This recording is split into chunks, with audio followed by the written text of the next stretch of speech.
देवा तुझा विसर न व्हावा, गुण गाईन आवडी हेची माझी सर्व जोडी। न लगे मुक्ती धन संपदा, संत संग दी सदा। गुण गाईन आवडी हेची माझी सर्व जोडी। तुका म्हणे गर्भवासी, सुखे घालावे आम्हासी। गुण गाईन आवडी हेची माझी सर्व जोडी। पांडुरंगा करू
देवा तुझा विसर न व्हावा, गुण गाईन आवडी हेची माझी सर्व जोडी। जोरात टाळी वाजवून सगळेजण भजन करा विठ्ठल।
संत शिरोमणी श्री ज्ञानेश्वर माऊली तत्वज्ञ जगद्गुरु श्री संत तुकाराम महाराज आणि स्मचरण पांडुरंगाच्या चरणी, आई साहेब रखुमाईच्या चरणी आपण सगळेजण जोरात टाळी वाजवू।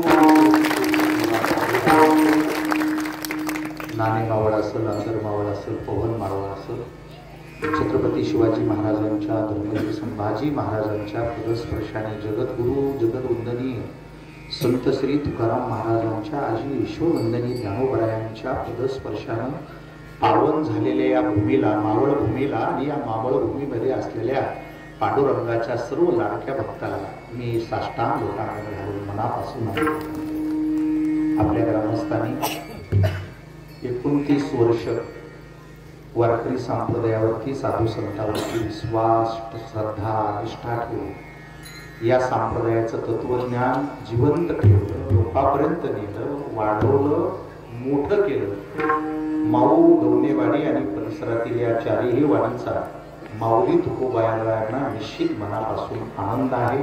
माझा वारकरी संप्रदायाला गर्व वाटतो. 29 वर्षे मोठी साधना. कोणतंही काम सुरू केलं की ते निर्विघ्नपणाने पार करायला पाहिजे. आपले दोष असले तर ते होत नाही. कधी कधी 12 वर्ष पूर्ण झाले ना, मग त्या माणसाचं एक शारीरिक तप होतं, एक वाचिक तप होतं, एक कायिक तप होतं, मानसिकही तप होतं. आणि जसा उकाळल्याशिवाय चहा गोड लागत नाही, तसं तप केल्याशिवाय भक्ती सुद्धा गोड लागत. म्हणून कीर्तना लोक काय येत नाही.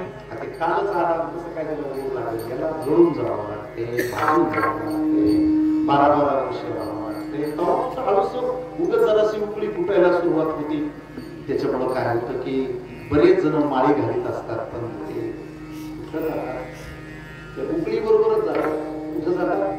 हो, विकाराच्या उकळी आल्या की ते निघून. बऱ्याच जणांनी एकादशी धरलेल्या असतात. वर्ष 2 वर्ष कधी सुटता देव झाला. त्याचं पतन व्हायला सुरुवात होते. संध्याकाळी सुटते अगोदर, नंतर दिवसा पण सोडून देते. बऱ्याच जणांना आळंदी पंढरीच्या वाऱ्या धरलेल्या असतात. ते वैराग्य, सद्गुरूचं ज्ञान, प्रेम सुरू असतं. प्रपंच म्हणा, ज्ञान म्हणा, संगती म्हणा, ते बंद होतं. ज्या गावाने 25 वर्ष पूर्ण केले त्या गावाची आध्यात्मिक क्षेत्रामध्ये जराशी नोंद होती. कारण मी नाही बोलत, नित्येने मनामी ते प्राणी दुर्लभ. अरे नित्यनेमाने काकडा हरिपाठ करणारे, भक्ती करणारे माणसं सहसा भेटतच नाही. आणि भेटले तर लक्ष्मी वल्लभ.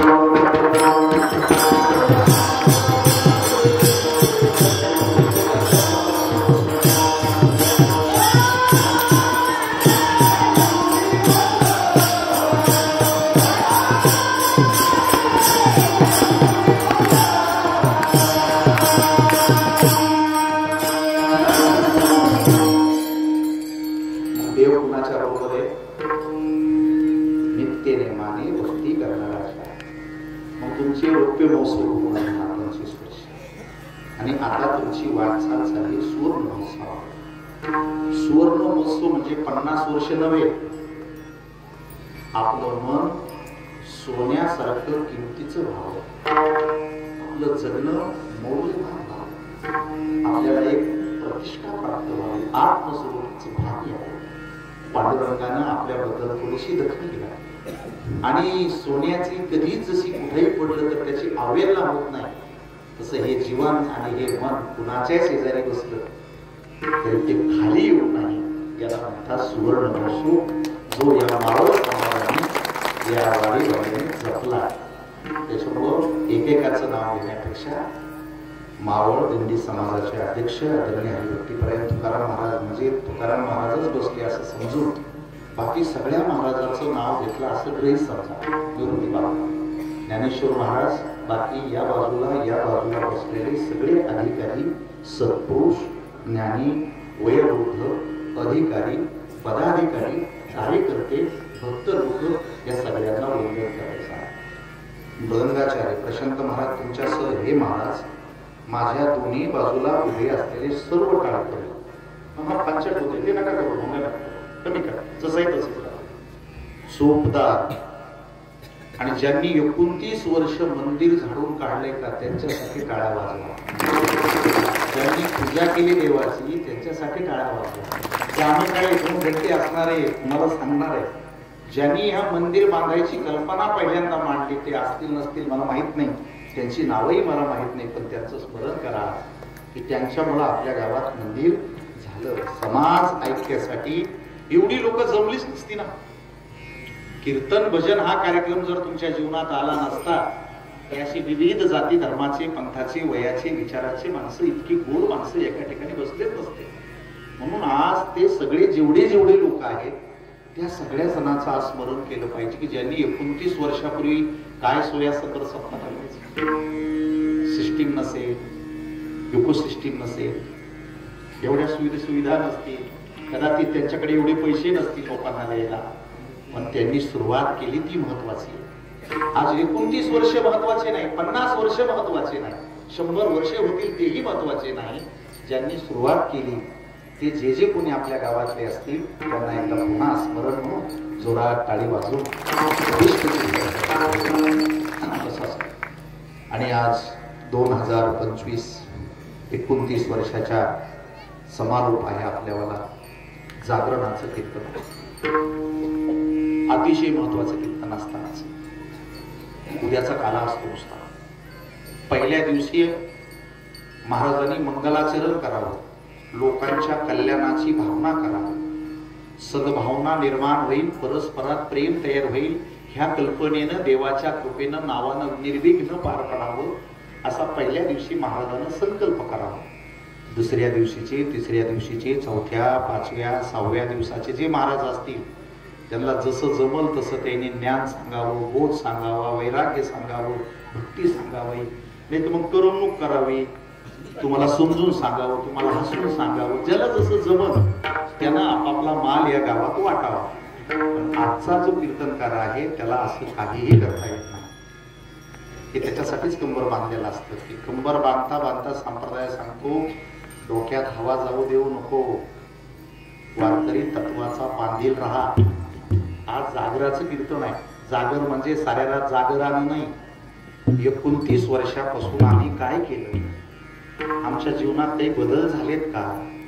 संसारात गरिबीतून आपण श्रीमंत झालो, पायी चालणारे माणसं 4 चाकी चालायला लागले, कधी खायला प्यायला जेवण न मिळणारे माणसं तुपापोळीत जेवायला लागले, हॉटेलवरती जेवायला लागले, बनियान अंडरपॅन्ट न मिळणारी माणसं आज 100 कपडे वापरायला लागली.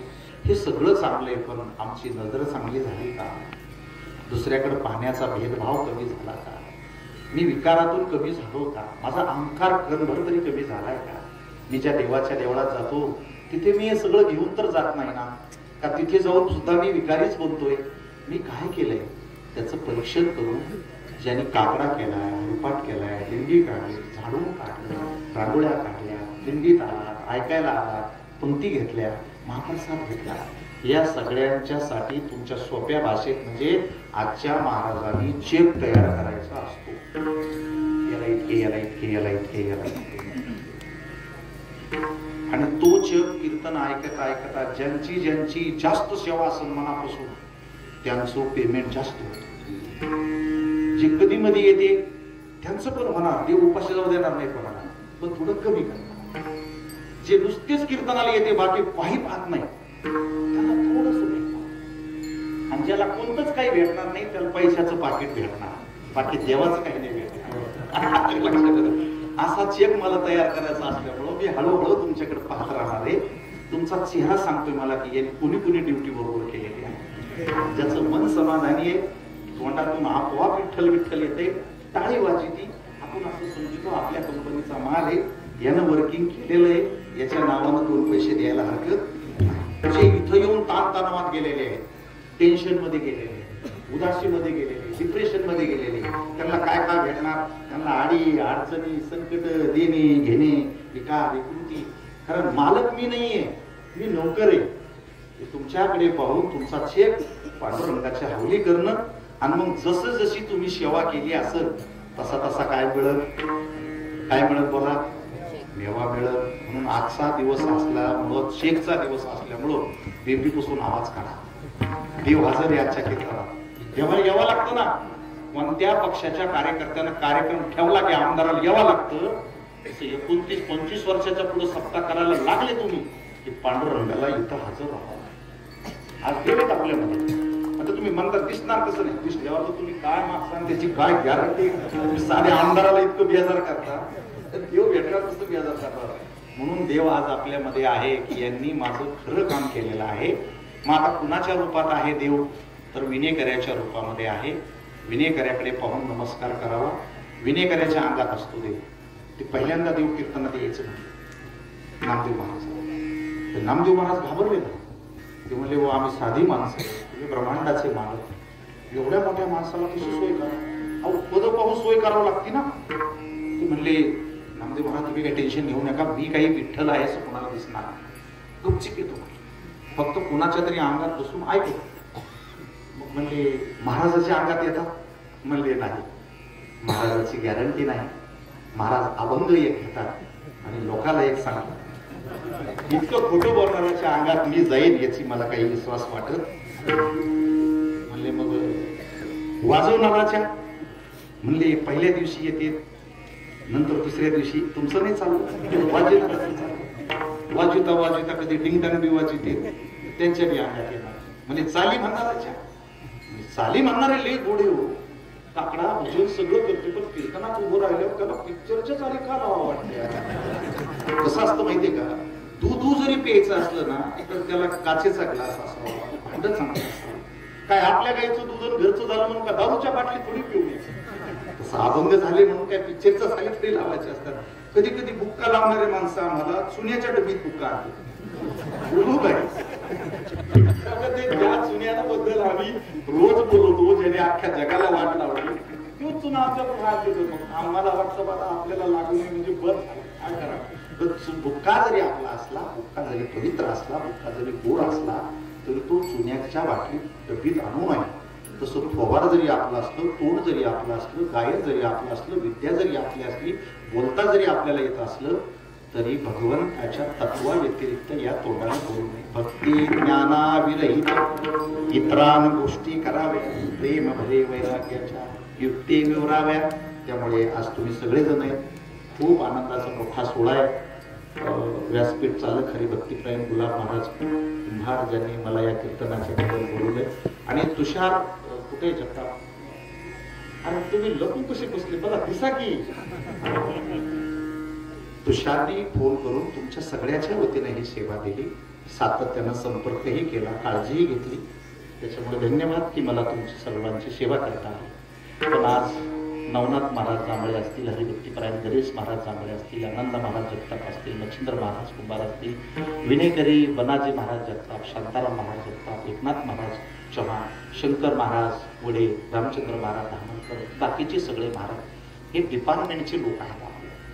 आणि या डिपार्टमेंटला सांभाळण्यासाठी तुम्ही सगळेजण आमच्याच डिपार्टमेंटचे असल्यामुळं आज आपल्याला देवाकडे काही मागणं मागायचं.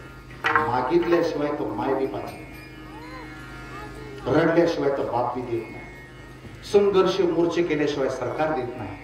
देव कसा देणार, तुझं लेकून पण आहे. येसी तेव्हा देसी ऐसा असं रात्री माऊलीचं कीर्तन झालं, छोटे माऊली. असे माऊली सारखे कीर्तनकार तुम्हाला 25-30 वर्षानंतर पुन्हा चांगले कीर्तनकार मिळणार. जसं आता गावरान गाईचं दूध भेटत नाही, खरी ज्वारी भेटत नाही, ओरिजिनल तूप भेटत नाही, तसं 5-25 वर्षांना तुम्हाला चांगले साधू, चांगले कीर्तनकार, आचरणशील महात्मे भेटायचे नाही. भेटतील पण बेंटेक्स वाणी भूत आला, बेंटेक्स पाहिजे. तुमच्याकडे पेमेंट कमी असतं, पेमेंट म्हणजे पैसे नाही, श्रद्धा कमी असती, नकली लागत. आज कोणती बाई 1000 रुपयात लोन जाती, इतकी दागिने स्वस्त झाले. सोन्याचे नव बेंटेक्स आखी नवरी नटून जाती, साखळ्या पाटल्या एकदा पाय लगे अशी लावून जाईल इतके भेटते. फक्त ते किती वापरले चांगले दिसले त्याचा रिटर्न परतावा. तसं लय कीर्तन व्हायला लागले, लय महाराज जन्माला यायला लागले, पण त्याचा रिटर्न पांडुरंगाच्या दरबारात त्याचा काही फंड नाही. मग अशा बोगस स्कीम चालत राहतात, बोगस योजना चालत राहतात, बोगस घटक असतात. त्याच्यामुळे कुणाला काही बोलायचं नाही. आता सरळ बसा. आता मी कीर्तन करणार नाही, माझ्याकडून तुकोबरायाचे बोलून घेतील, मी तुम्हाला सांगणार आहे. तुकोबरायांना देव करावा, खरा देव करावा. म्हणजे देव खोटा असतो हो, देवाचे इतक्या भानगडी केल्या लोक आहे ना. मुळात देवाबद्दल इतके भांडण आहे जगात. अर्ध जग रामाला देव मानते, अर्ध अल्लाला देव मानते, अर्ध येशूला देव मानते, कोणी बुद्धाला देव मानते.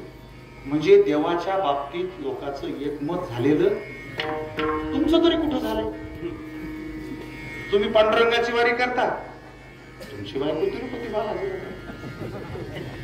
तुमचं पोरग साईबाबाला जातं. एका पक्षात राहा ना. पक्ष सोडल्यावर राजकारणाची काय वाट लागली हे जसं तुम्हाला कळालं असेल, तसं घरात आणि मनात जर विभिन्न देव बसले तर तिने समाजाचं आतोनात नुकसान. म्हणून देवाच्या बाबतीत, धर्माच्या बाबतीत, जीवनाच्या बाबतीत जर काही ऐकायचं असेल तर फक्त तुकोबरायांना ऐका.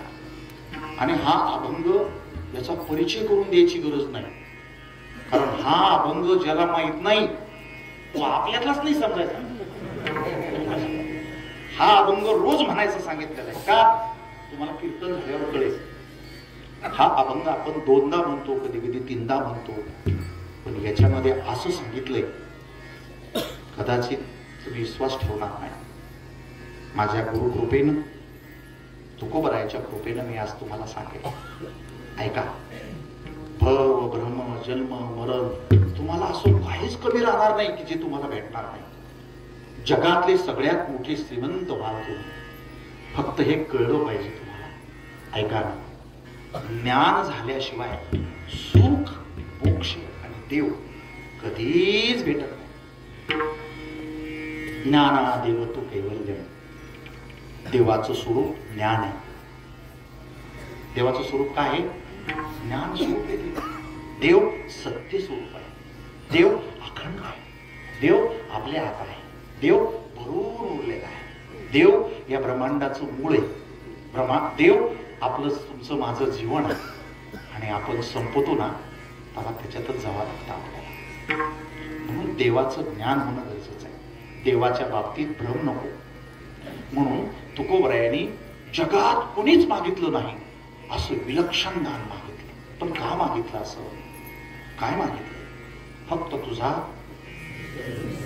तू माझ्या बुद्धीतून इतका पण नाही गेला पाहिजे. त्याची 2 कारण आहेत. त्याचं पहिलं कारण असं आहे की मला कळाला तो की माझा जन्म, माझं जीवन, माझा मृत्यू सगळं काही तुझं आहे. विठ्ठल हा मूचे जीवन, आगम निगमाचे स्थान. विठ्ठल सिद्धीचे साधन. विठ्ठल ध्यान विसावा. विठ्ठल ध्यान विसावा. विठ्ठल उडीचे दैवत. विठ्ठल वित्त होत चित्त. विठ्ठल पुण्य पुरुषा. आमरे मात विठ्ठलाची. विठ्ठल विस्तारला सप्तही पाताळे भरून. विठ्ठल व्यापक. विठ्ठल मुनी मानसी. विठ्ठल उडीचे दैवत. विठ्ठल प्रेमाचा जिव्हाळा. विठ्ठल कृपेचा कोवळा. लावियालाचा विश्व.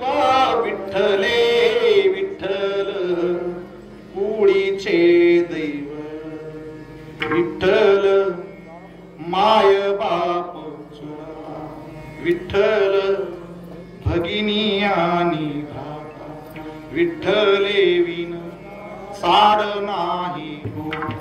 तुका म्हणे आता आता आता मज नाही दुसरे. विठ्ठल कुडीचे देव.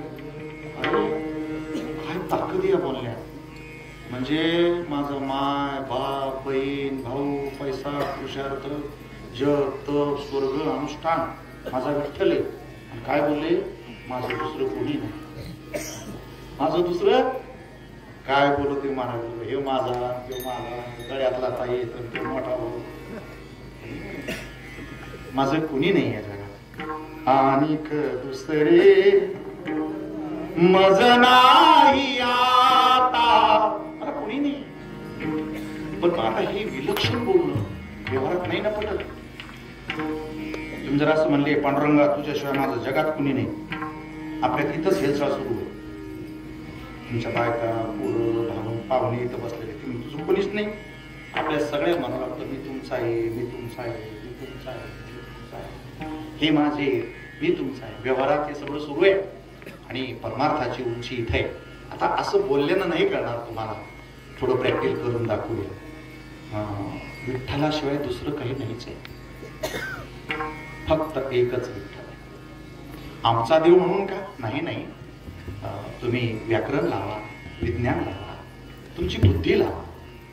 तुमच्या जेवढ्या जेवढ्या तपासण्याच्या टेस्टिंग असतील ना त्या सगळ्या चेकअप करा. तुम्हाला समजेल की विठ्ठलाशिवाय दुसरं काहीच नाही. चला त्याच्यासाठी एक छान दृष्टांत आहे. एक शाळा तपासणी करणारे अधिकारी शाळेमध्ये गेले. असे वाटतात, गुरुजी मुलांना काय शिकवतात?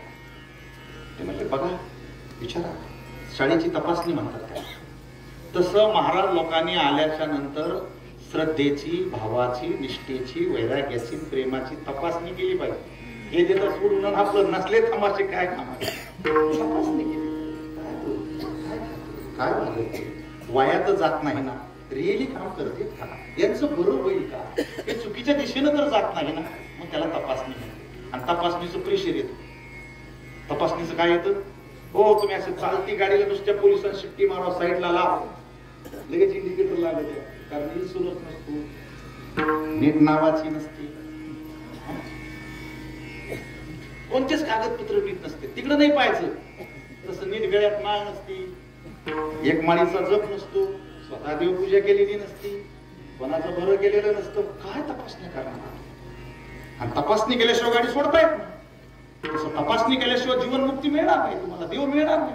तुम्ही तुमच्या मनानं पळायला लागले, तपासणी टोल नाक्यावर तपासणी होईल ना. मग आता ते म्हणले विचारा मुलांना. अधिकाऱ्याने एका मुलाला उभं केले, उभा राहा बाळा, कितवीला आहे?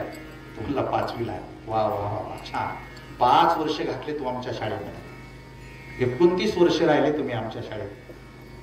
किती वर्ष राहिले? 29 वर्ष. मोठा काळ गेला. 29 वर्षात बरंच यायला पाहिजे. तुम्हाला मला सगळं येतं. ते म्हणले एक काढून दाखव. मला तोच येत नाही. इकडे तुला एक काय येत नाही? गुरुजीने शिकवलं नाही का? ते म्हणले ते रोज सांगत होते, मला समजत नाही. तसं रोज कीर्तन सुरू आहे, फक्त लोकांना समजत नाही. ते कीर्तन ऐकत आहे आमचे आणि मुक्ती घेऊन जाते दुसऱ्याची. काय देऊ सांगणारा वागणारा काहीतरी तारतम्य मी असायला पाहिजे. गुरुजी म्हणले तुला एक येत नाही? म्हणले नाही.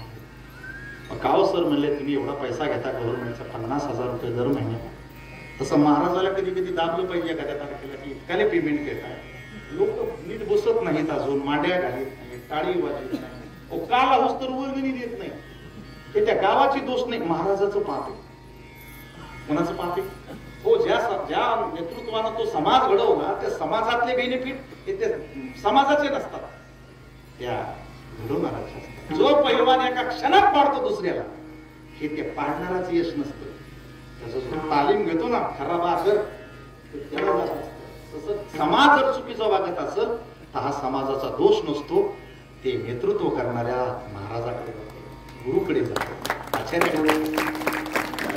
रागानं सांगून जमणार नाही. 5 वर्ष राहिलेत ना. इकडे गुरुजी त्याला एक का शिकवलं नाही?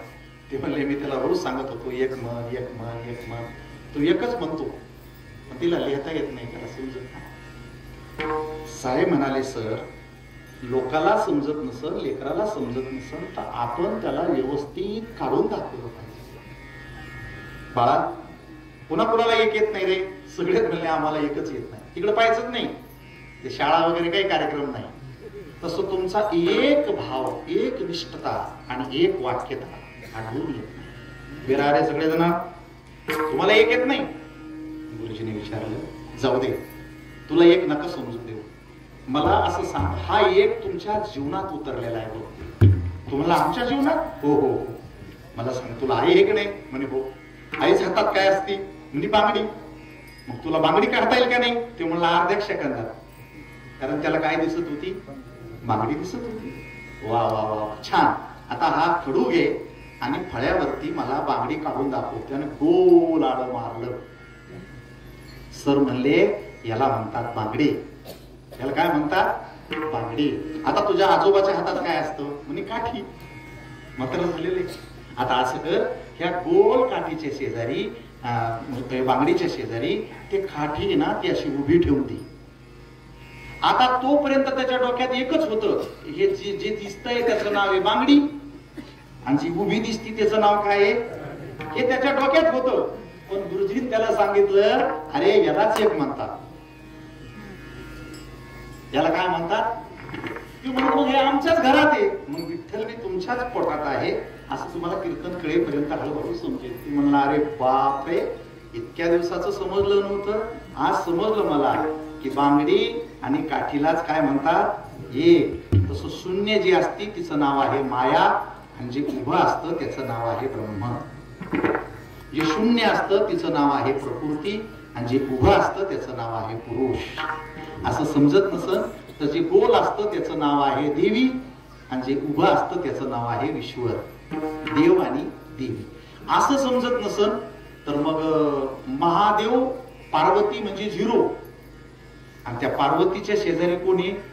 महादेव. मग ते उभा जो आहे तो महादेव आहे, आणि जे गोल आहे ती आहे पार्वती. हे एकच आहे, दोन आहे नाही.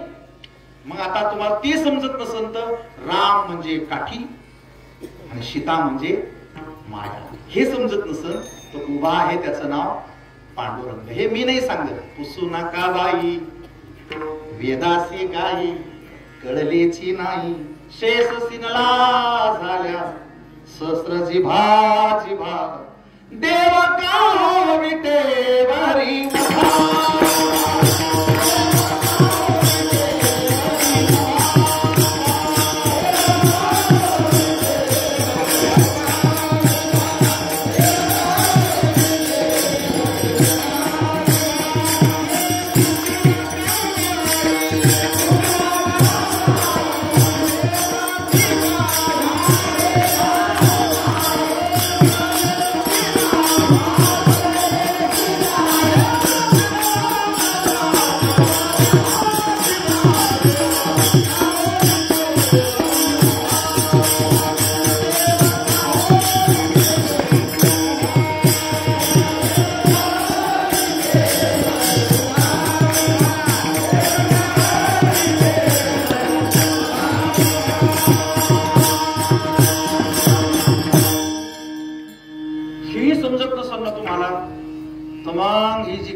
तिचं नाव आहे तुमची माय.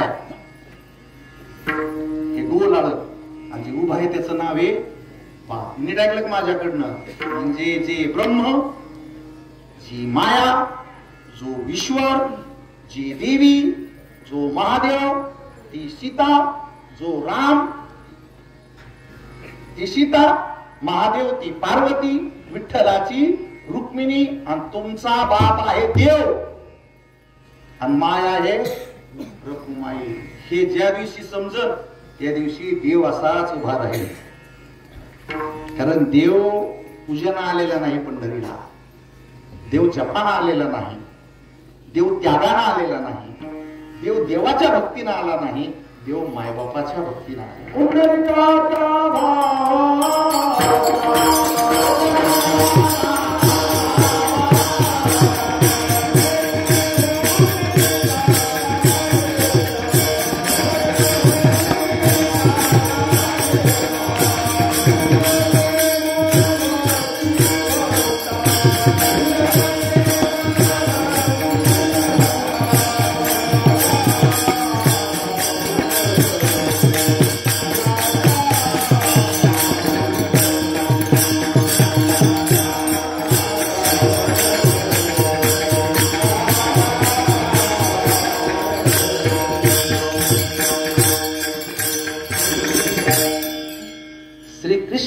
संवादामध्ये देवाने स्वतः सांगितलेलं आहे की माझ्याकडे येण्याच्या पहिल्या दरवाजाचं नाव आहे सेवा.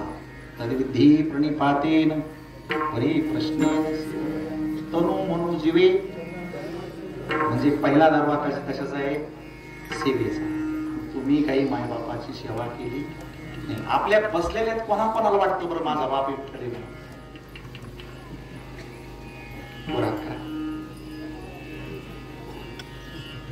माझा बाप विठ्ठल आहे असं आपल्या कोणाकोणाला वाटत? तुम्हाला वाटतं? वा. पण हे शेकडा 0 पॉइंट आला ना. माणसं हजारात आहे आणि रिझल्ट शून्यातच आला ना. 0.1 म्हणजे आपला जो बाप आहे तोच देव आहे, आणि आपली जी आई आहे तीच रुक्माई आहे. हे ज्या दिवशी तुम्हाला समजन त्या दिवशी जगातलं पहिलं समाधान तुमच्या जीवनात येईल. आता हे काही मी कोणाला टोचून बोलत नाही. तुमच्यापैकी बरेच जण बापाला बोलत नसतील, त्याची सेवा करत नसतील. का तुम्हाला का बरं देवाचा बापाचा शाप लागणार? कारण बापाना माईनं तुम्हाला इथून जपलेलं आहे. तिला ज्या दिवशी कळालं गर्भ राहिला की त्या दिवशीच तिनं तिखट खाणं सोडलं, कढी खाणं सोडणं, पायऱ्या चढणं सोडलं, वजन उचलणं सोडलं, कोणाच्या गोळ्या खाणं सोडलं. त्याच्या बाकीच्या मैत्रिणी म्हणायच्या असं का वागती? ती म्हणी त्याला काही होईल. म्हणजे तुमचा बिंदू जेव्हा तिच्या पोटात होता तेव्हा त्याला काही होईल म्हणून जपली, आणि तुम्ही तिला काही होईल म्हणून एकदाही बोलत नसेल तर जगातले सगळ्यात बेईमान तुम्ही, आणि बेईमानाला देव भेटत नसतो. बेईमानाला देव नियती मदत करीत नसते का? नियती हिशोब करते ना की सख्या माईला आणि बापाला जो धोका देतो तो जगाशी काय म्हणजे हे माणसं देवात चालत नाही. आता तुमच्यापैकी जे जे असतील ते रिपेअर व्हायचं. आज तो पळून नाही जायचं. काय करायचं? रिपेअर व्हायचं की मी माझ्या बाबाची सेवा करत, मी माझ्या आईची सेवा करत. बाबाची सेवा केल्यावर पांडुरंग माझ्या घरी येईल, आईची सेवा केल्यावर रुक्मिणी माझ्या घरी येईल. एवढ्यावर नाही कळणार तुम्हाला. कारण तुम्हाला ते समजत नसन तर मग तुम्ही म्हणजे विठ्ठल आहे आणि तुमची बायको म्हणजे रुक्मिणी. इतकं तर समजून का नाही कधी? ओम मंत्र ते लांब राहू द्या. तुम्ही मचीन ओमचीन मंत्राची ताकद लांब राहू द्या. फक्त बायको नुसता ओ म्हणू द्या. सगळं एका मिनिटात बदलत आहे. कुणाची बायको नुसती उभा राहून नुसतं म्हणू द्या अ. जर विनेकऱ्याने विनाने ठेवला खाली तर मग ओम तर लांबच राहिला. कशाची ताकद आहे ती? माईला बोलायचं नाही. नंदीबाई नाही बोलत नाही. तुमच्या बहिणीला आणायचं नाही आणत. भावाला बोलायचं नाही बोलत. अरे ओम तर राहू दे बाजूला. नुसता ओ जरी कळाला तरी समजत. तुम्ही माणसाला आमचा बाप देव कसा असू शकतो? अरे भल्या माणसाला या ब्रह्मांडाचा जसा मूळ ईश्वर आहे तसं तुला आत्ता समजतंय. पैसे आत्ता आहे, अक्कल आत्ता आहे, लोक आत्ता आहे, अंगात गुरमी आत्ता आहे. पण तुझा बापच नसता तर तुझं विश्वच तयार झालं नसतं ना. म्हणजे मी आज जो काही आहे, माझं जे काही ज्ञान आहे, जे काही ब्रह्मांड आहे, जो काही आनंद आहे, जो काही परिवार आहे, त्याचं मूळ कोण आहे? बाबा.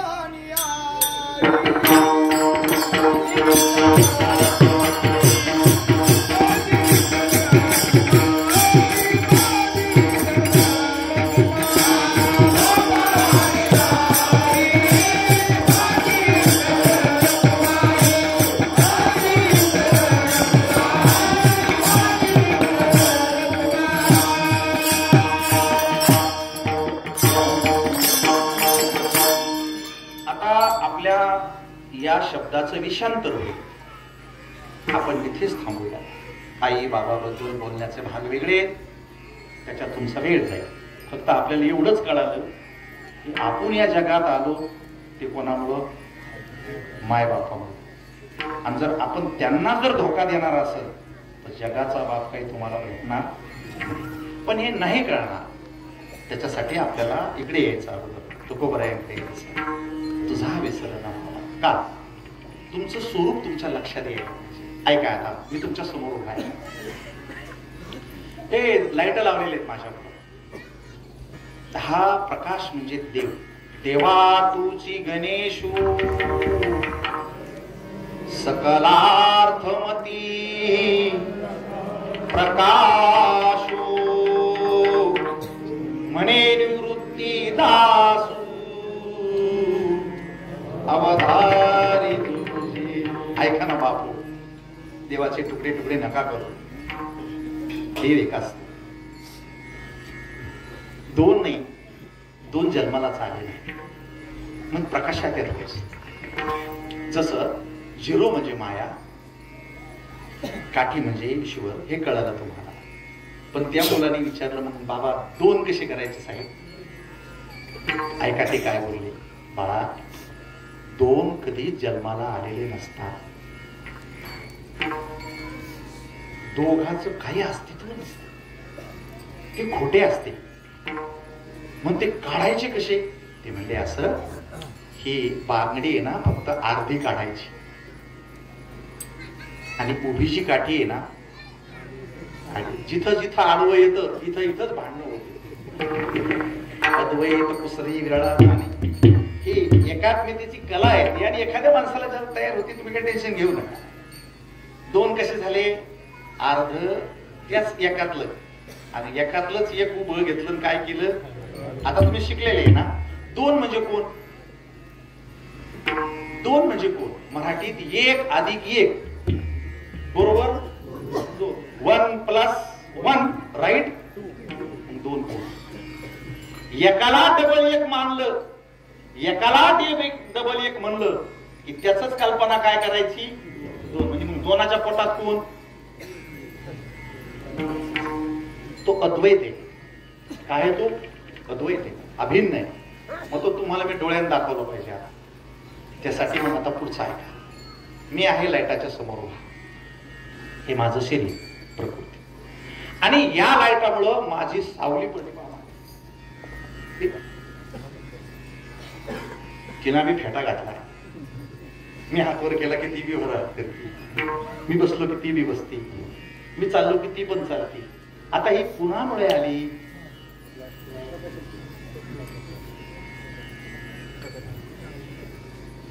कारण प्रकाश नसता तर सावली पडली, सावली दिसती तरी कोणाला, ज्याचं प्रकाशाकडे पाठ झाली त्याला. मला सावली पाहायची असेल तर मला याचा त्याग करावा लागतो. मला सावली पाहताना अंधाराकडे पाहावं लागतं, आणि अंधारात जसं काही दिसत नसतं तसं अज्ञानात काहीही समजत नसतं. ना जीवन समजत, ना जीव समजतो, ना मायबाप समजते, ना आपलं आयुष्य समजत. जनावरांनी आपली भोग भोगायचे, भाकरी खायच्या, आदवा राहायचं आणि एके दिवशी काळाच्या बरोबर मरून जायचं. असे लाखो माणसं मरून जात असतात. ऐका आज माझ्याकडनं छान तुकोबाराय कशी घडले, तुकोबाराय एवढी मोठी कशी झाली. ते म्हणले, ही जी पाठीमागाची सावली आहे ना, ही त्याच माणसाला दिसती ज्याचं तोंड तिच्याकडे झालंय. तसं संसार नावाचे जेवढे प्रॉब्लेम आहे ते त्याच माणसाला आहे ज्याची वृत्ती मायेकडे झालेली आहे. नीट ऐका बरं हे सगळं. म्हणजे ज्याचं तोंड उजाडाकडे आहे त्याला सावली दिसत नाही. मग आता तोंड झालं अंधाराकडे, लागली दिसायला सावली, आणि सावली दिसल्यावर भ्रम होतो, वाटतो भूते का, जीव लावाव का. तुम्ही डोकं लावून पहा बरं, हिच्या संग तुम्ही व्यवहार करून पहा, ते हाताला लागत नाही. हाताला लागत तिकडे नाही पाहायचं. तसं कोणताही माणूस जन्म मरणाच्या संसारात आला तर त्याला या मूर्ती लोकांना हाताला काही लागत नाही. असे हात करूनच जावं लागतं. काय जावं लागतं, कारण का त्यानं तोंड कोणाकडे केलेलं आहे, सावलीकडे केलेलं. म्हणजे त्याला दिवस दिसत नाही, प्रकाश नाही. आणि मग या सावलीकडे जे जे खालीवर होत आहे का, बसणं, उठणं, घाबरणं, असं करणं, त्याला डोकं घाबरते. आणि मग त्याच्यावरती लोक म्हणते, तुला पूजा बांधावं लागेल, तुला धागा बांधावा लागेल, तुला गंडा घ्यावा लागेल, तुला गुरुची सेवा करावं लागेल, तुला दक्षिणा द्यावा लागेल. अशी लूट या ब्रह्मांडात पदोपदी सुरू आहे. कारण त्या माणसाचे तोंडा अंधाराकडे, त्याला नाही समजत नाही. मग हे सगळे जण त्या अंधारात त्याला लुटीत राहतात. आणि ज्यांनी उपाय आणलेले हे जेवढे जेवढे दिसतील, तुकाराम महाराजांचं कीर्तन ऐकता तुम्ही, धागे, दोरे, गंडे, उद्या, भस्म, पूजा. अरे कुंभाची आंघोळ सुद्धा नाही आपल्याला. अकलीची आंघोळ कर, कुंभाची कशाला करतो. तिने ती धोंडा पाणी इमानदार माणसाबरोबर बस भल्या माणसा तिकून तीर्थयात्रा करून येतो, गावात अभिमान घेऊन येतो. परवा आमची भाऊजाई आली तिकडून स्नान, मग ती आली तिकडून जाऊ, आली बाकीच्या ज्या गावातल्या पाहुण्या होत्या आमच्या शेजारी पाजारी वाटले, त्याला म्हणले तू पाहिली का पर्याय. आता पर्याय का तुझी नातू पर्याय राज येईल करिता तीर्थाटने अहंकाराची प्राप्ती. बघा तुम्हाला तो खूप राग झाले हे कसं कळेल तुम्हाला, हा भंग कधी कळेल, ज्या दिवशी तुमचं तोंड जोपर्यंत इकडे तोपर्यंत हे खालीवर होणारच आहे. मंगळवार येणार, सोमवार येणार, गुरुवार येणार, एक दिवस पौर्णिमा येणार, आमुषा येणार, तुमच्या अंगात येणार, डोळे जड पडणार, वैद्याकडे जावा लागणार. हे सगळा कार्यक्रम अंधारात तोंड केल्याचाच. जेवढे जेवढे माणसं निंदा करते, जेवढे जेवढे माणसं भेदभाव करते, जेवढे जेवढे माणसं बेईमानी करते आणि जेवढे जेवढे जेव्हा लुटते, ते सगळे माणसं उजेडातले नसते, ते सगळे कशातले असते. आणि ते काही हाताशी लागत, हाताशी नाही लागत. बरं जाऊ, याच्यावर तर उपाय सांगा, उपाय सांगा. तुम्ही असे उभे राहा आणि तुम्ही ठरवा की आजपासून जर या छायेनं आमची वाट लावली असं, आम्ही तलवारीनं त्याचे तुकडे करू. कोणाचे? असा ब्रह्मांडात कुणी छायेचा तुकडा करणारा जन्माला आला. एक जण मला पेट्रोल टाकूनच जाळतो तिला. कुणाला? असं न करणारा ना बायका जाळल्या. लक्षात, त्याला ती कळलीच नाही, जाळली तिला. मग तुमचं जीवन बी जळायला लागलं ना. तुम्ही कोण्या माणसाला विचारून बाजूला घ्या बरं, त्याला तर ते म्हणतो बस इतकीच अडचण आहे मला, उभा जळायला लागला. त्याचं तोंड अंधारात, त्याचं तोंड अंधारात असल्यामुळे त्याला काही दिसत नाही. एक जण काय म्हणला, पिस्तुले मारे एका दमात 100 गोळ्या घालतो. अरे कुठल्या माणसा, तिला गोळी घालता येत नाही, तिला जाळता येत नाही, तिला माणसं नेता येत नाही, तिच्यावर अत्याचार करता येत नाही, आणि ती तुमच्या हातात तेवढीची लागत. असं सांगितलं सगळ्या संतांनी. माया विघ्ने भ्रमला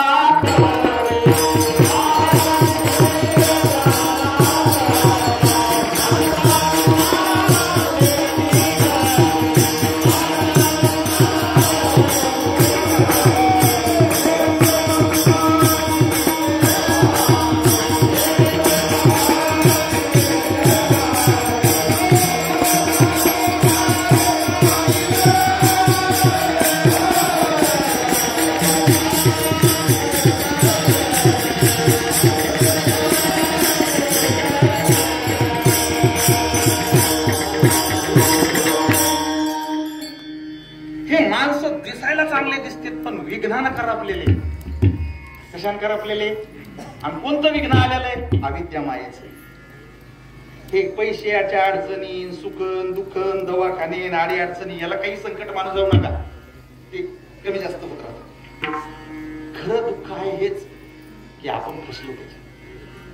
काय झाले? आपण त्याच्यात फसलो. कीर्तन, भजन, पारायण फक्त हिला समजून घेण्यासाठी करा, बाकी काही करू नका.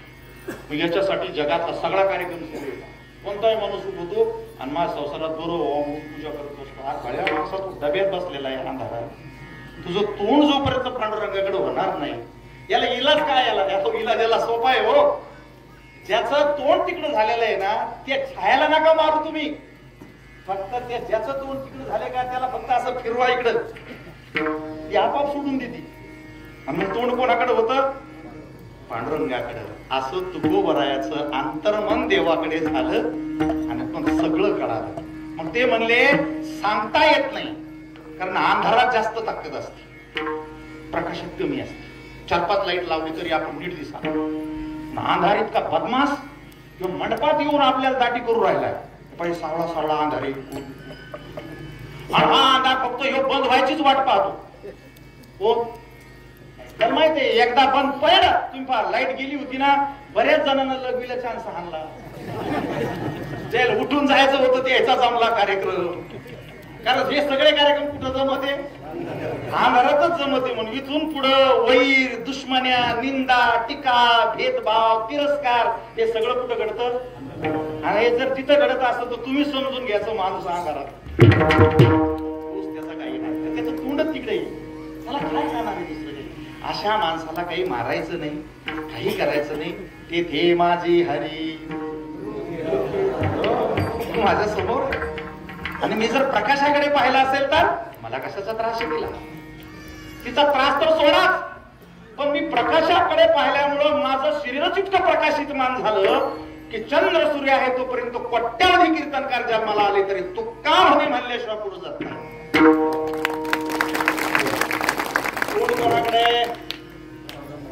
तोंड पांडुरंगाकडे. अंतर्मुखातून कुणाकडे जा?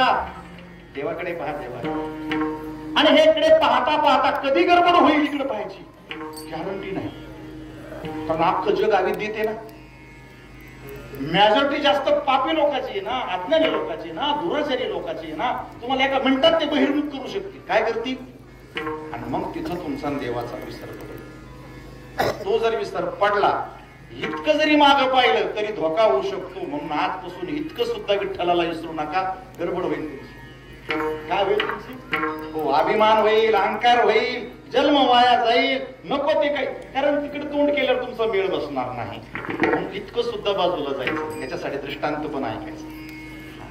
का सांगतो.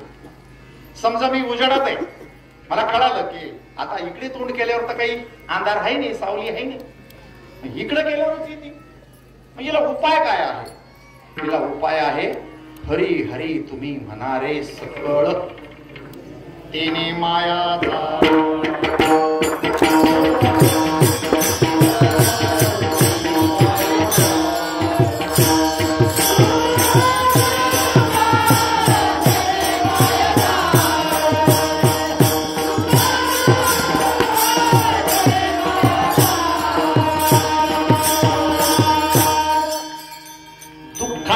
आत्यंतिक निवृत्ती आणि परमानंदाची शाश्वत प्राप्ती कशानं होते? कशानंच होत नाही. जप अनुष्ठान व्यर्थ कासया करणी तीर्थ व्रत यम नियम न लगे. काय संपदाय? आसन मुद्रा ज्ञान ध्यान न लगे. फक्त केशव माधव अच्युत वदता वै पातक हरणे. ओम नमो भगवते. शरीर शोषण प्राण निरोधन म्हणजे हठयोग. भूत पीडन कुंडलिनी कलिमल दलभंग. ऊर्ध्ववाईचा शेतू तोडुडी करू वनभंग. सोड ब्रह्मारंद्री मिसळे परी मुमुक्षु दंग. ओम नमो भगवते राम. ऐका ना, आता देवाचं तुकोबरायचं झालं समोर तोंड. देवाच्या समचरण दृष्टी कितीवरी साजेरी. येथे माझे हरी विष्णुमय जग वैष्णवांचा धर्म. आता या अभंग म्हणणाराचा आणि याच्या ज्ञानाचा काही मेळ बसतो काही देवच नाही. त्यांचं झालं देवाकडे तोंड. मग देवाकडे तोंड झाल्याच्या नंतर त्यांच्या लक्षात आलं चुकून जर आपण मागं गेलो तर, मागं म्हणजे आशा लागली तर, सर्व सुखाची आशा जन्म गेला. क्षण एक केला हिंडता दिशा. माया जीव माझा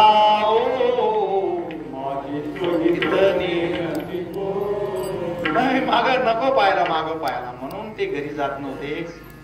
त्यांना बायको आवडत नव्हती असं नाही. तुकोबरायांचा परिवारात जितका जीव होता तेव्हा जगात कुणाचा नाही. हो, फार जीव होता बायको मध्ये सुद्धा. प्रपंच रचना सर्व ही अर्थ काय होतो? सगळं केलं, लेकरं बाळ सगळं सगळं, पण याला तिकडं जाऊ दिलं नाही, पाहू दिलं नाही. तर ती माया होती. आणि ऐका ना, माया त्याच माणसाला त्रास देते ज्याचं तोंड देवाकडे नाही. म्हणून भीती वाटायची. कळत न कळत जर मी इकडे पाहिलं आणि तितक्याच वेळेला जर मरण आलं तर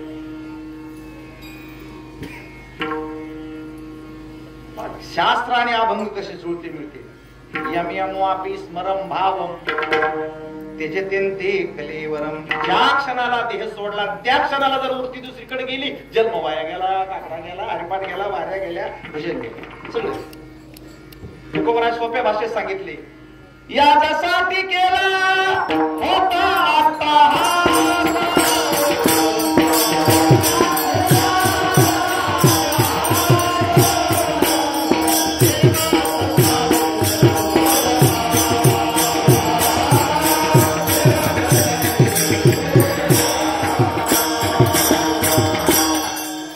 तुम्ही स्वभावामुळे भजन करीत नाही. महाराज काय म्हणले माहितीये तुम्हाला? जर मला अंतकाळी जर नाव नाही आलं, अंतकाळी ज्याच्या नाव नाही आले मुखा तुका म्हणे सुखा पार नाही. ज्याच्या नाव येईल त्याच्या सुखाला पार नाही. कल्पना करा, तुम्ही जर म्हणले काय मरताना नाव घेऊ, पण रोज घेतलं तर येईल ना. हातापासून घ्यावं लागेल. म्हणजे आम्ही जे तुम्हाला म्हणतो ना विठ्ठल विठ्ठल, ते हातासाठी नाही. ज्या टायमाला तुमचं सप्लाय बंद होणार आहे त्या टायमाला विठ्ठल तोंडात यायला पाहिजे. जमला तुमचा कार्यक्रम. हा महाराजांचा जमला. कोणाचा जमला? म्हणून ते का म्हणले देवाला, तुला विसरणं म्हणजे 84 लक्ष योनीत जाणे, तुला विसरणं म्हणजे जन्म मरणाच्या खाईत जाणे, तुला विसरणं म्हणजे दुःखात जाणे, तुला विसरणं म्हणजे मायेत जाणे, तुला विसरणं म्हणजे अनर्थात जाणे. यासाठी अभंगाचं पहिलं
नवीन ऍप वापरायचं, मोबाईल वापरायला सगळं वापरायला बेजार येत. आपल्याला वेळ सांभाळायचा, मला बोलायचं, मग ते सगळं साधणार नाही. सिंगल सिंगल सिंगल चला आपलं पहिलं करून चाल. आता याच्याकडे तोंड राहण्यासाठी काय करावं लागेल? हा ऐका, पहिल्यांदा जेव्हा पाहिलं ना तेव्हा देखी याला डोळा पोरग पोरगीला पाहायला गेल्यावर पोरगी चोरून पाहते खिडकीत. जुनं सांगतो मी, आताच नाही, आता ते सगळंच राहते.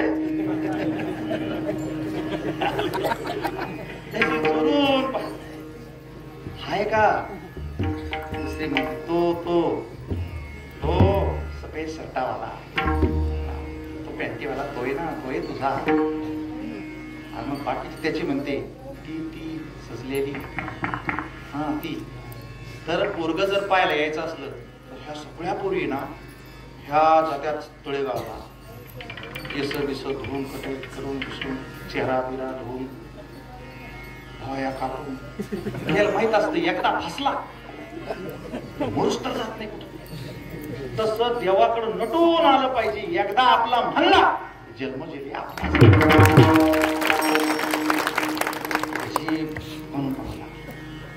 त्या दोघांची सोयरी होण्यासाठी त्या पोरींच्या सोबतीने म्हणायच्या. पोरग आपल्या भागात इंजिनियर आहे, त्याच्या इतकं कोणी शिकलेलं नाही. इस्टेट जिल्ह्यात कुणाकडे नाही.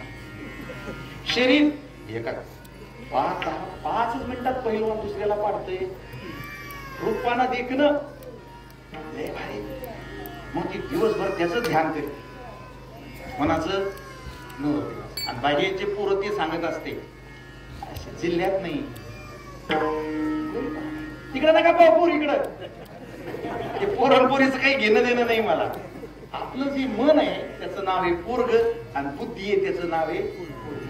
बुद्धीला मनाला एकच सांगावं, देवा माझे मन लागू हे संसार व्यसनी पडून त्याला घाण सवय लागली असती. मग पायी तीर्थ यात्रा मुखी राम नाम हाची माझा नेम सिद्धीने. तोंडाला लावा वळण ना, भाकरी खातो आल्यापासून मेल्या. भजन कधी करशील तू? यानं भजन केलं ना आपलं काम होणार आहे. त्याला रिकामं बसू देऊ नका. हे काय तुमचं आहे काय? भाड्याचं आहे, धोका देईन तुम्हाला. हे बी भाड्याचंच आहे. चमक निघायचं निमित्त असतंय माणसाला. असं उठत चमक निघती. माणसं म्हणते का आमच्या बरोबर बसला हो, एकाच सेकंदात गेला. पण तुम्ही याचा वापर करा, याला जीव नका लावू. भाड्यानं आणलेल्या वस्तू जे लावायच्या नसत्या. वरातीत नाचवायला घोडं आणलं तर त्याला आंघोळी घालू नाही, खरारा करू नाही, त्याच्यावर पसाव आणि घाम तर दणकून हाना द्यावा सोडून. कारण ते कशाच आहे? हो तसं शरीर आहे. सकाळपासून याच्याकडून भक्ती, क्रिया, योग, आनंद, प्रेम काय वाटा ते वाटा लोकायला. कोणाला वाटा हे माझाच आहे, माझाच आहे, माझाच आहे, माझाच आहे, हे वाटा सगळं रिटर्न येईल तुम्हाला. आणि त्याला कामाला लावा. विठ्ठल विठ्ठल विठ्ठल विठ्ठल विठ्ठल विठ्ठल. तुकाराम महाराज भजन करत होते. पायाचे बी कृष्णाचे, अर्जुनाचे केस बी कृष्ण कृष्ण म्हणतात. ते लोक म्हणले याचे केस कृष्ण कृष्ण म्हणतात. ते म्हणले असं शक्य नाही. देव म्हणले झोपल्यावर येतो. अर्जुन झोपल्यावर देव पायाशी आले. हे अंगावरचे केस असे इकडं पडायचे. कृष्ण कृष्ण कृष्ण. मग देव रडले आणि मग त्याचे डोळे धुतले. कोणी? आता तुमचे तोंड जर कीर्तनात विठ्ठल विठ्ठल म्हणत नाही तर तुमचे कपडे सुना धुईना ना. सुनाचं पातळ रोटी ती तुमचं का तुमच्या तोंडाचा उपयोग करून घ्या का नुसतं खायला लावलं का याला? त्याच्यासाठी गडबड आहे. आणि म्हणून त्याचे गुण गायले पाहिजे. माझा देव सच्चिदानंद स्वरूप, माझा देव अखंड, माझा देव सर्वत्र, माझा देव आत, माझा देव बाहेर, माझ्यातही देव आणि माझा तुझ्यातही देव. हे तुम्हाला समजणार नाही. माझं दृष्टांत सांगतो म्हणजे तुमच्या लक्षात. अध्यक्ष महाराज जुन्या काळात जत्रा असायच्या, सत्तेत असायच्या. देव देव करायचे लोक. पण ते जत्रा म्हणले की फिरत्या टाक्या यायच्या. कळते ना तुम्हाला? जुन्या काळात एकूण 2-4 टाक्या, एकूण 1-2 तमाशे टाक्या असे. ते कुंभार घराणेवानी घर 40-50 वर्षाचा हरिपाठ आकडा चालू. ते लहानाले पोर म्हणले बाबा पैसे पिक्चर पाहायचा नसतो बेट्या, आपल्या घरात देवदेव चालू आहे. पोराशे लबाड. ते म्हणले म्हाताऱ्याला पिक्चर दाखवा म्हणजे आपली अडचण दूर होईल. सध्या हेच सुरू आहे महाराष्ट्रात. दुसरं काय सुरू? यालाच आपलं करा म्हणजे सगळा कार्यक्रम आपला लागला. 2-3 पोरांनी निवृत्तीनाथ महाराज म्हाताऱ्याची पाय दाबायला सुरुवात केली. बाबा ते कीर्तनात काय नसतं, ते छावा आला. संभाजी महाराज डोळ्यात दिसते. त्या म्हाताऱ्याला तयार केलं. डोळ्यात पाल भेटतो, देव बोलवतो. ते जुनं माणूस त्याला काय माहिती विचार. ते म्हणले चला बाबा. मग 2-3 पोरांना म्हातारून नेले. 2-3 पोरी उठल्या. आजीचे पाय दाबू लागले. आजी संत सखुबाई लागली. पिक्चर जातो दळ असं प्रत्यक्ष फिरतो, देव बोलवतो. म्हातारी जुनी ती म्हणली नको बाबा पण तमाशात पिक्चर मध्ये जाऊ नये. आजी चल डोळ्याला दिसतंय. म्हातारीला ज्या टाकीत घेऊन गेले त्या टाकीत अगोदरच भांडणं सुरू होते. पिक्चर सुरू झाला. मारा माऱ्या, भांडण, निंदा या 3 गोष्टी सांगितल्या की तुमचा इतका जीव लागतो. 11 वाजो, 12 वाजो, 2 वाजो, फक्त कोणाची निंदा सुरू असायला पाहिजे. असा जीव लागतो तुमचा. एक माणसानं हात धरलेले, 2 माणसं तिला मारते, 2 बाया तिला मारतात. म्हातारी डोळे वाटवून पाहिले. पोरील म्हणले ती बाई कोण आहे? म्हणजे आजी हे खरं नसतं. ऐका बरं. दिसतंय तिकडे नका पाहू. हे दिसतंय दिसत आहे. कोण आहे सांग? ती ना ती घरची मालकी नाही. ती मारिती कोण? तिची सासू आहे. हात कोणी धरले? सासऱ्यानं धरले. मारित आहे कोण? तिचा नवरा. ते सगळं पाहिलं. म्हातारी लागली रडायला.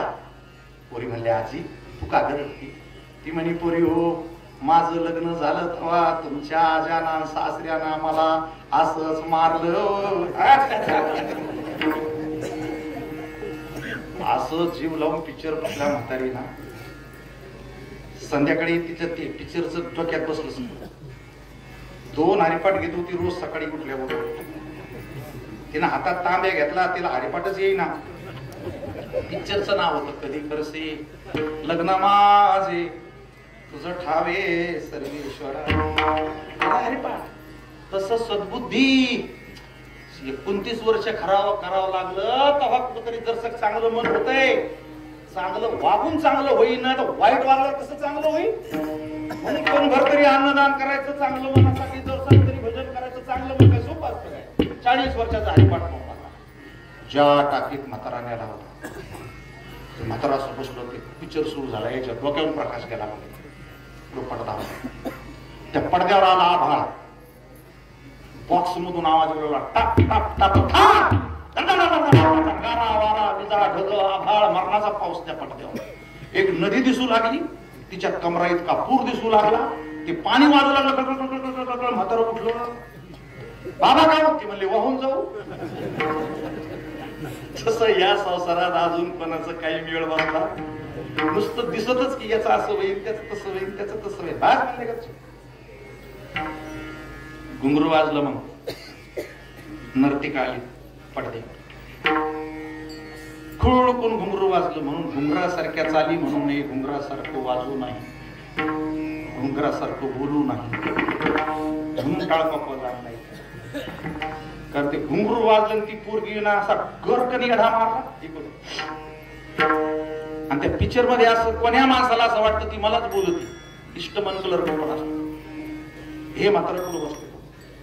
तिने असा गोल येढा मारला ना असं पोट करून म्हणली तुला मी सहज पाहिले रे गेले हरवून. असं लक्ष लागलं तिच्याकडं. पुन्हा तिनं दुसरा येढा मारला आणि पोट करून म्हणली साजना मी तुझी कामिनी तुला सहज पाहिले रे गेले हरवून.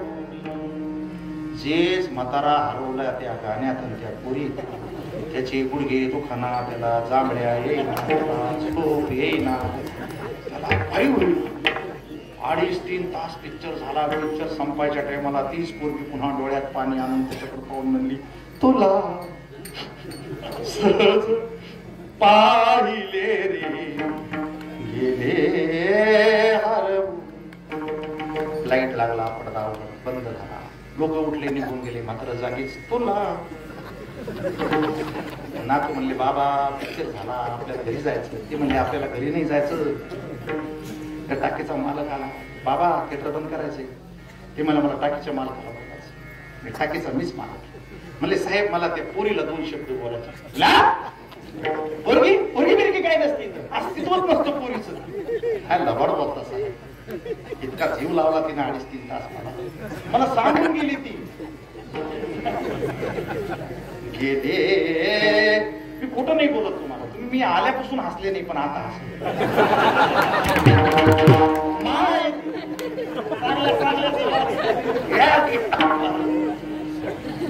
ते टाकीचा मालक म्हणला ती बोलत नसते. हे म्हातारा म्हणे डबल तिकीट काढली. ते म्हणलं डबल नाही टिबल बी नाही, ती तुला बोलायचीच नाही. ह्यो म्हणला साहेब पण आपण बी हलायचो नाही इथून. नाही जाना तो पिक्चरचा रोलच आणून मांडा मांडला. रोल म्हणजे वेद पुराण शास्त्र ग्रंथ संत वचन पुढं मांडायचे. इथं काय नाही पोरगी बिरगी. हे म्हातार त्या टाकीवाल्याला म्हणे तील म्हणा बाहेर. ते म्हणले ती बाहेर कधीच येत नसते. तसं नीट ध्यानात ठेवा. संसारात कधीच प्रेम भेटत. तुम्ही मानता फक्त. काय करता तुम्ही? नाहीला जाणा मानता. तुम्हाला असं वाटतं बायको आपल्यावर प्रेम करते. बायको तिच्या लेकरावर प्रेम करते. तिचं लेकरू तिच्यावर नाही, तिच्या बायकोवर प्रेम करते. त्याची बायको तिच्या लेकरावर. वृद्ध मुलं काही उलट नाही येत. त्याच्यामुळे तुमच्या हाताशी तोंडाशी इथं काही लागणार. हा तुम्ही फक्त गाणे म्हणीत जा, फोटो पाहा, बाकी काय तुमच्या हाताशी लागणार. तुम्हाला दिसलं तर ते व्हिडिओ दिसत. बाकी इथं प्रेम ग्रेम काही नावाची गोष्ट नाही. हे म्हणे बाहेर. ती म्हणले ती बाहेर येत नसते. ते म्हणले साहेब मी जीव दिल्याशिवाय जाणार नाही. ते म्हणले मूर्ख माणसा, जिला पाहून तू भुलला. जेव्हा ती नाचत होती तेव्हा 100% खोटी होती. कारण तो तिचा खेळ होता. ती खरी नव्हती मुळात. जेव्हा ती खेळ करून बंद झाली डब्यात तेव्हा ती खोटीच आहे 300%. आणि जेव्हा चित्रपट सुरूच झाला नव्हता तेव्हा ती काय होती? खोटीच होती. जिचं मूळ मध्य आणि शेवट खोटा आहे. तिकडं नाही पाहायचं पिक्चर कडे.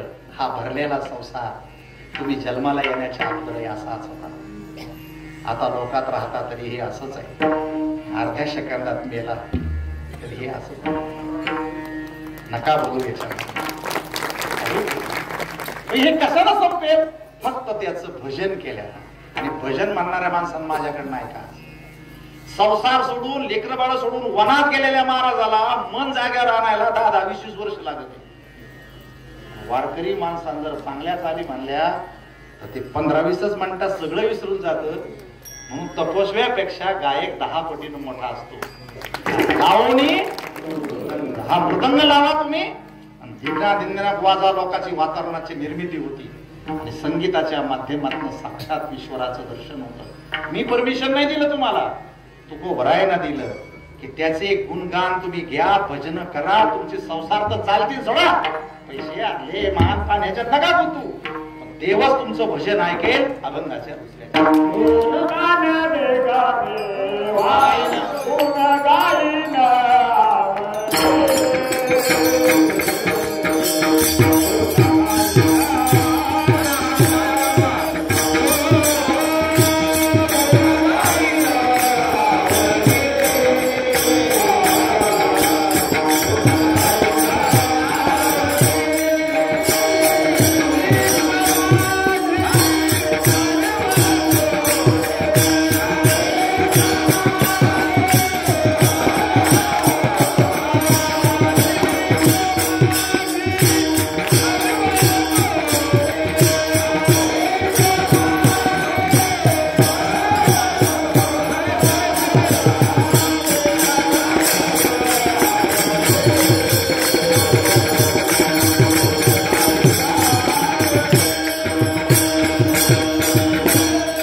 चाली म्हणण्याचं महत्व. देवाची आठवण कायम राहती. आणि दुसरा ऐका, परमार्थ करणाऱ्या माणसानं कधी धनाच्या कशाच्याही मागे लागायचं.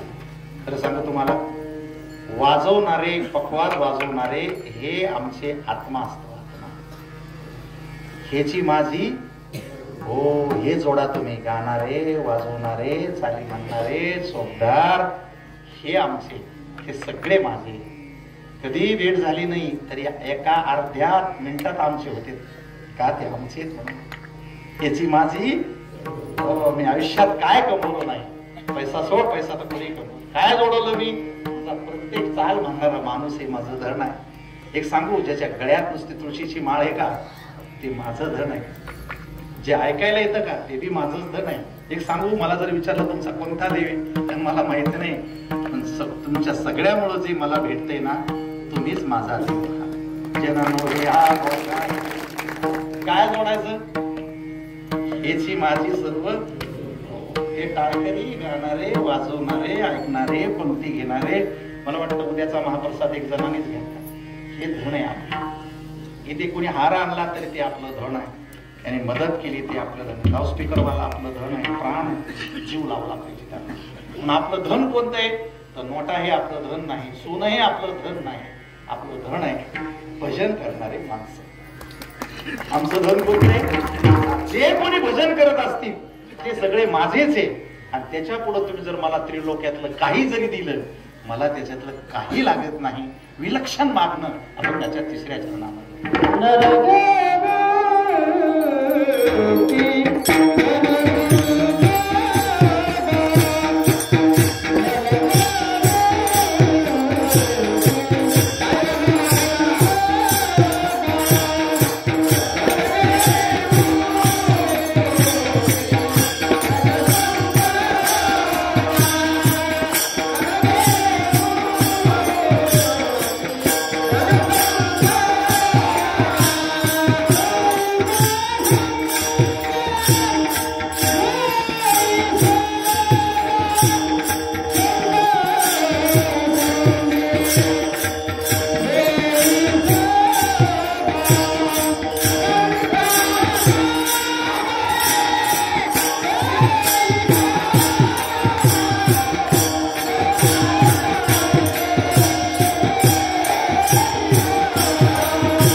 आणि असं केल्यामुळंच नलगुरू नलगी मुक्ती कशाला पाहिजे.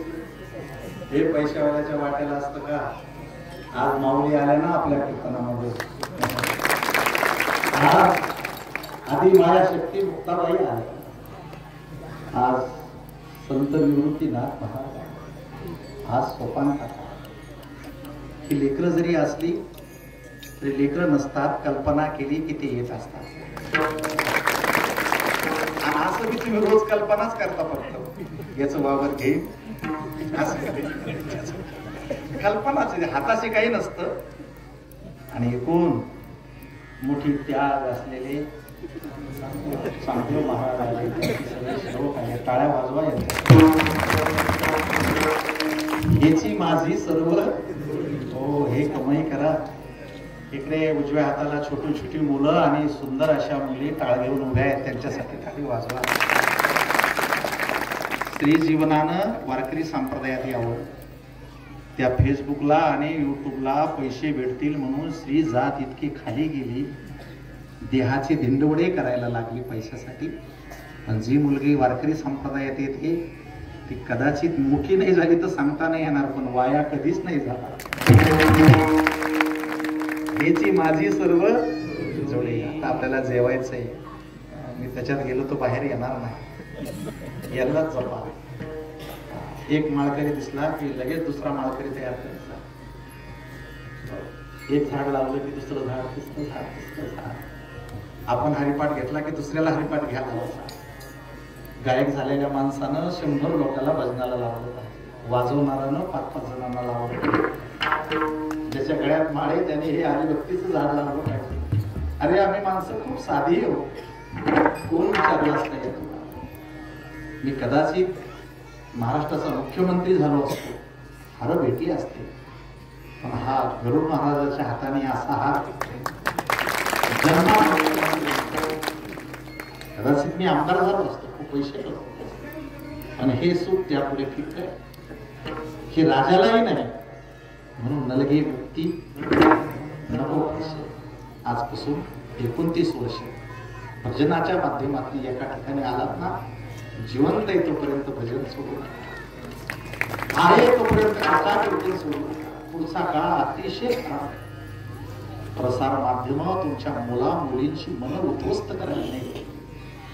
व्यापार भेसळीचा झालेला आहे. काय खाल्ल्यावर कॅन्सर होईल का माणूस मरण याची क्षणाची गॅरंटी नाही. राजकारण इतके खाली गेले की त्यांची नावं कीर्तनकाराला घेऊ नका. पद प्रतिष्ठा निष्ठा गुरु भाव हे काहीही राहील. साधू संतही नकली आहे बरं. तुम्ही उधळून लावा कसं पोपटपंची करतील लुटतील माझ्या भोळ्या भाबड्या माणसाला. पैसे असावे लागतात. प्रवास आहे डिझेल आहे अमुक आहे पण एवढे नसावे. आणि खरं सांगू आज गाव लय लहान आहे पण सेवा इतकी महान आहे. सगळं मागेल की या भाऊ आणि गौरीवाडी जी जी लोक तुझी सेवा करतील पांडुरंगा 7 जन्मात गरिबी देऊ नको, दारिद्र्य देऊ नको, दुखणं देऊ नको. यश कीर्ती आरोग्य ऐश्वर्य आपण नसतो देऊ शकत. कोण देऊ शकतो? तू देऊ शकतो. पेरताना आदलीवर तांदूळ पेरले आणि 25 पोते झाले ही माणसाची कला नाही. त्याची काम करता करता पैसा कमावून एखादा आजार व्हावा त्याला 50 लाख जावेत आणि एखाद्या माणसाला उभ्या आयुष्यात सर्दी होऊ नये ही त्याची सगळं जग वाहवलं असताना आपलं परिवार आपल्यात राहावं बाहेर जाऊ नये. याच्यापेक्षा मला मोक्षही नाही. तुम्ही आज तर एवढा सोहळा केला. आम्ही तर रोज कीर्तन करतो 2 टाइम करतो. विश्वशांती केंद्रावरती करतो, भंडारा डोंगरावरती करतो, मोठ्या मोठ्या सप्ताहामध्ये करतो. पण त्या शबरीच्या भावात आणि तुमच्या प्रेमात यत्किंचित मात्र बदल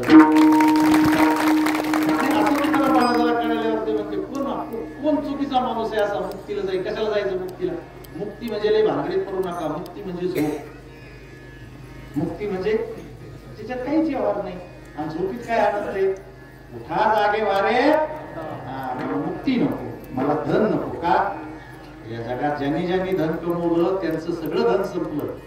हे बघा ऐका ना तेवढं सांगून सोडून देतो प्लीज मला राहायला जाणार नाही. एखाद्या माणसानं 65 एकर शेती केली त्याला 4 पूर्व 100 एकर जाईल कमी होईल. त्याला 2 पूर्व 60 वर जाईल. त्याला 2 पूर्व 30 वर येईल. त्याला 2 पूर्व 15 वर.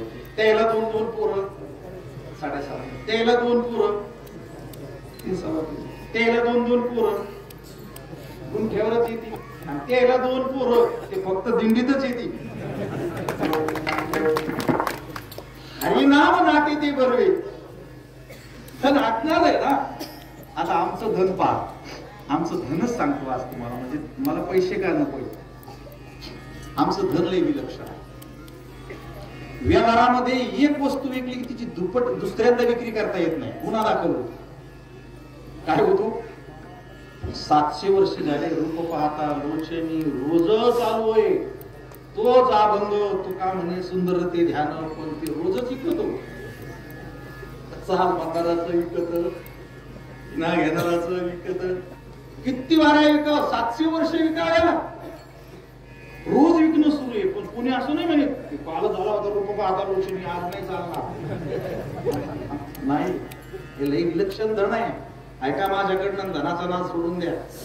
हे कमवा या काय नादी लागत बसले त्यांना टाकून ते चट काढून घेतील तुमच्याकडे. हे कोणीच काढून घेऊ शकणार. आम्ही 4 भाऊ आहे. संपत्ती आहे. मा एक आहे, रक्त एक आहे, बाप एक आहे, जात एक आहे, घर एक आहे. पण हे नाही येत. हे त्याच्या वाटेवर नाही येणार. त्याला येता येत याच्या वाटण्या कशा करता येतील? म्हणून परमार्थ महाधन जोडी लय आमक पैसा आहे. तर दुसरा ऐका ना माझे महाराज श्रीमंत का होता? तुकाराम महाराज काय वेगळे होते का? जगत वंदे जगत गुरु श्रीमंत संत श्री तुकाराम. श्रीमंती सांगतो तुम्हाला महाराजांची. आता 375 वर्ष झाली महाराज. हे कमीत कमी 5000 गावात 5000 कीर्तन सुरू आहे आज महाराष्ट्र. किती? आणि एका कीर्तनाचा 1 लाख रुपये खर्च असतो. नुसती महाराजाची दक्षिणा नाही धरायची. 2 वेळेच्या पंक्ती धरा, गायक वादक धरा, सिस्टीम वाले धरा, तुमचं सगळं काम सोडून बसले ते पण धरा. म्हणजे एका कीर्तनावर किती खर्च होतो? 1,00,000 रुपये, 1,00,000 गुणिला 5,000 कलेक्शन झालं. 500 कोटी रुपये नुसते तुका म्हणेवर रोज खर्च होते, जे महाराष्ट्र आणि केंद्र सरकार एकदाही करू शकते. पोलीस आणि जवान रात्रंदिवस सीमेवर काम करते, सरकार 4-4 महिने पगार करते. शिक्षकाचे 4-4 महिने पगार करीत नाही, अंगणवाडीचा 6-6 महिने पगार करत नाही. अरे हा काय कार्यक्रम आहे तुमच्या लक्षात येऊ दे. अरे सगळे व्यवहार बंद झालेले, आता एकही बँक चालू नाही, व्यवहार बंद झालेले. कोणतंही मार्केट बंद, कोणत्याही बाजार समित्या बंद, दुकानदारी बंद, किराणा दुकान बंद, कपड्याचे दुकान बंद, देणं घेणं बंद. तुम्ही कोण्या पाहुण्यात पैसे मागा, तुम्ही सकाळी देतो. काय करतो? सकाळी देतो. दिवसभर काम करा, महिन्याशिवाय कोणी पगार देत नाही. रोजांचा 8 दिवसाचा कोणी पगार करत नाही. फक्त तुम्ही कीर्तनाला या, रात्री 11 वाजता उपरनं सुटलं की तिकडूनच चेक येतो.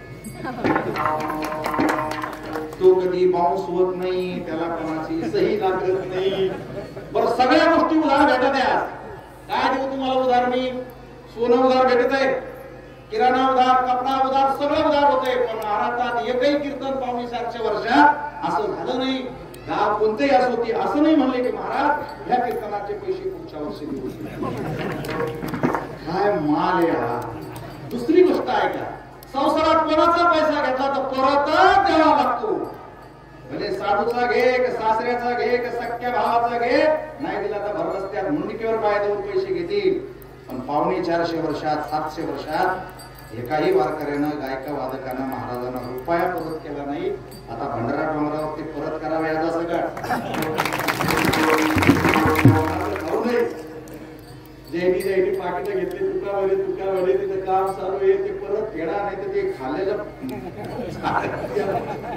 अंगार येईल. महाराजाला आजार होत असते, तर शुगर होत असते, बीपी होत असते, ब्लॉकेज होत असते, अटॅक होत असते, ऍक्सिडेंट होत असते. त्याच्यामुळे एक पाकिट माऊलीला पहिलं कीर्तनाचं आणि दुसरं पाकिट तुकाराम महाराजाला, असे महाराज येतं महाराष्ट्रात. आणि पाळस होता. मला पहिली दक्षिणा दिली 100 रुपये, 101 रुपये, आणि पायावर पैसे आले 17-10 रुपये. मी आईच्या गळ्यात जाऊन पडलो. आज मला कीर्तनाचे पैसे आले. माझ्या आईनं मला शिकवलं. ती म्हणली, बाळा पहिलं पाकिट माऊलीला दी आणि दुसरं पाकिट तुकाराम महाराजाला दी. मी ती आयुष्यभर सांभाळतो. पाडव्याच्या दिवशी ज्या पुण्या गावाचं पाकिट आहे त्याची चर्चा करत नाही, ते माऊलीच्या कपड्याला देऊन टाकायचं. आणि शेवटी आता पाडव्याच्या अगोदर जी शेवटच्या पणे गावाचं की ते आपलं देऊला देऊन टाकायचं. काय मजा आहे. माझ्याकडे कोणतरी देव करावं. महाराज रामचंद्र आलम माणेगाव 5,000 रुपये भंडारा डोंगराला. टाळे वाजवा यांच्यासाठी. अध्यक्ष महाराज तुमच्याकडे ठेवा आणि काशीद साहेबाकडे पास करा. ओके, ऐका ना, हे सूट नाही, मुक्तीतही नाही आणि पैशातही नाही. मुक्ती दे काय, मुक्ती घ्यायची आहे. म्हणून तुकाराम महाराजाला लोकांनी भेव घातलं. देवाचं जर भजन करता पण जन्ममरण नाही चुकायचं. ते म्हणजे सोड, इतकं चांगलं जर सुख मिळणार असेल ना तर मी महाराष्ट्रातच जन्माला येईन, वारकऱ्याच्या पोटी जन्माला येईन, कीर्तन करण, पुन्हा माऊला येईन आणि हे येईल. काय त्रास होईल आम्हाला? माईच्या पोटात त्रास होऊ दे, आम्ही संसारातले त्रास सहन केलाय. याच्या पुढे तो त्रास नसतो. मुलगा झाला ना, डिलिव्हरीत किती त्रास झाला ती बाई ध्यानात आणत नसती. तसं मुक्ती भक्तीचं सुख इतकं मोठं असतं, त्याला संसाराचा जन्म मरणाचा त्रास काही नसतो. म्हणून तुकाराम महाराजांनी जगाच्या पुढे हा अभंग नाही, ही शाश्वत मूल्य ठेवली. म्हणून कीर्तन, भजन, काकडा, हरिपाठ काही जरी घेतला, काहीच नाही घेतला, संध्याकाळी देवाच्या पुढे फक्त एवढं म्हणा, माझा ऐका, याची दान देगा देवा, तुझा विसर न व्हावा, न गाई ना आवडी, याची माझी सर्व जोडी, नलगी मुक्ती धन संपदा, संत संग देही सदा. हे संत संगतीतच होईल. तुका म्हणे गर्भवासी, तक्रारच नाही, सुखे घालावे आम्हा ज्ञानेश्वर.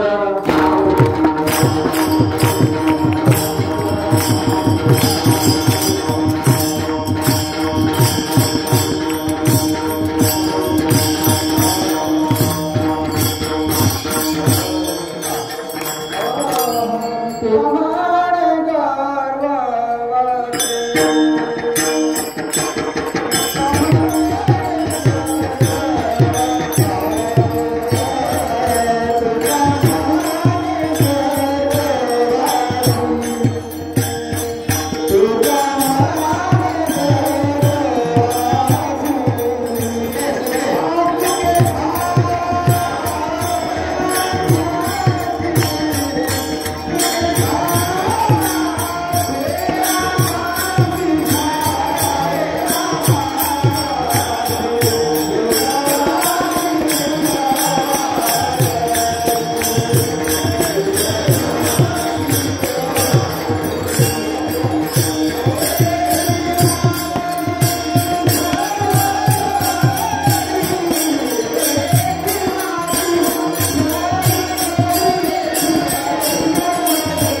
मी पुनश्च त्या सगळ्यांना धन्यवाद देतो. आता वेळ झाल्यामुळे कुणाची नावं घेणं शक्य नाही.